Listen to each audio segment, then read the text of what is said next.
खबरों के निष्पक्ष विश्लेषण के लिए सब्सक्राइब करें Jantantra TV and press the bell icon.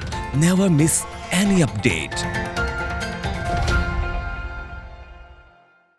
Bihar में इसी साल विधानसभा चुनाव होने वाले हैं, लिहाजा वार पलटवार का दौर भी जारी है। बिहार के स्वास्थ्य मंत्री मंगल पांडे ने नेता प्रतिपक्ष तेजस्वी यादव पर एक कहावत आंख के अंधे नाम नयन सुख का इस्तेमाल करते हुए बड़ा हमला बोला है। मंगल पांडे ने तेजस्वी यादव को उनके माता पिता लालू यादव और राबड़ी के 1990 से 2005 का शासनकाल याद दिलाते हुए कहा, 15 साल में बिहार में शिक्षा और स्वास्थ्य व्यवस्था का मटिया मेट हुआ है। जगह जगह चरवाहा विद्यालय खोल सरकारी राशि का बंदरबाट करने वाले शिक्षा और स्वास्थ्य व्यवस्था पर सवाल उठा रहे हैं और लोगों को भ्रमित कर रहे हैं। उन्होंने कहा कि नेता प्रतिपक्ष नासमझ और लापरवाह हैं, सूबे की जनता के साथ गैर जिम्मेदाराना व्यवहार करते हैं। संकट की घड़ी में घर से भाग जाना या फिर घर में बंद होना इनकी फितरत बन चुकी है। स्वास्थ्य मंत्री ने कहा कि बयान देने वालों को आज तक मुजफ्फरपुर जाने का समय क्यों नहीं मिला, एमएस हॉस्पिटल में भर्ती चमकी बुखार से पीड़ित बच्चों को देखने क्यों नहीं गए। चमकी बुखार से पीड़ित बच्चों से मिलने के लिए उनके पास 1 मिनट का भी समय नहीं है, लेकिन पटना में कमरे में बंद होकर बेफजूल की बयानबाजी से बाज नहीं आते हैं।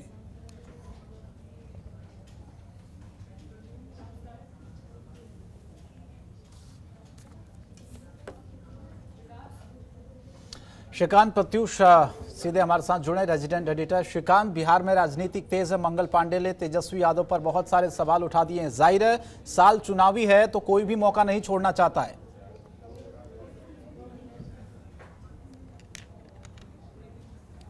देखिए, बिहार में राजनीति बहुत तेज हो गई है। चुनाव है 3 महीने बाद, तो आरोप प्रत्यारोप का दौर जारी है। और तेजस्वी यादव के साथ परेशानी ये है कि जब जब बिहार में आपदा आया, चाहे वो चिमकी बुखार का हो या पटना में जल जमाव का या फिर कोरोना के संक्रमण का, तेजस्वी यादव हमेशा बाहर रहे और न तो मुजफ्फरपुर में गए और कभी नहीं पटना में जल जमाव के दौरान दिखे।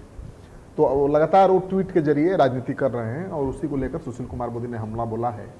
और उन्होंने कहा है कि सरकार तो काम कर रही है, लेकिन तेजस्वी यादव जब भी आपदा आता है गायब हो जाते हैं, अंतर्ध्यान हो जाते हैं और आपदा खत्म होती है तो राजनीति करने के लिए ट्विटर के जरिए सक्रिय हो जाते हैं। तो बिहार में वैसे भी तेजस्वी यादव तभी नज़र आते हैं जब कोई आपदा ना हो और संक्रमण के खतरे के बीच वो लगातार ट्विटर के जरिए सरकार की घेराबंदी कर रहे हैं जी, सरकार पर हमला बोल रहे हैं। और बिहार में तो संक्रमण काफ़ी बढ़ गया है और आज से बिहार में, पूरे बिहार में फिर से लॉकडाउन का ऐलान कर दिया गया है। 31 जुलाई तक पूरे बिहार में कंप्लीट लॉकडाउन रहेगा। तो बिहार में संक्रमण का अंदाज़ा इसी बात से लगा सकते हैं कि दोबारा यहाँ पर लॉकडाउन करना पड़ा है। और इसी संक्रमण को लेकर, संक्रमण के इलाज को लेकर, प्रवासी मजदूरों की समस्या को लेकर तेजस्वी यादव सरकार पर हमलावर हैं। अब सरकार की चुनौती है, संक्रमण की रफ्तार जिस तरह से बढ़ रही है उससे चुनौती है कि कैसे इतने बीमार लोगों का इलाज होगा, कहाँ पर होगा। सरकारी अस्पताल कम पड़ रहे हैं शंकर जी, सरकारी अस्पताल कम पड़ रहे हैं। आगे आपसे चर्चा करेंगे श्रीकांत, आप बने रहेगा हमारे साथ।